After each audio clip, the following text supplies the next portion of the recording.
This is called the cemetery because of all the skulls carved into the walls.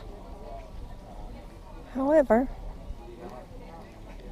nobody found any skulls when the archaeologists came here.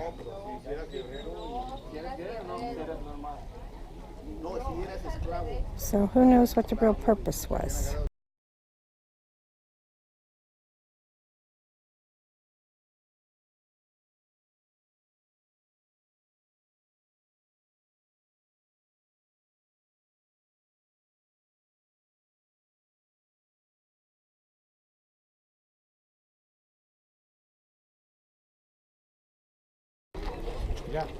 As a lot of you know, if you know anything about Chichen Itza, this is the ball court.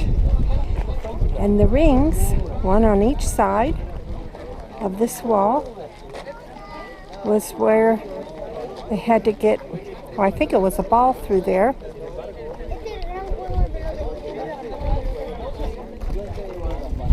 On their game.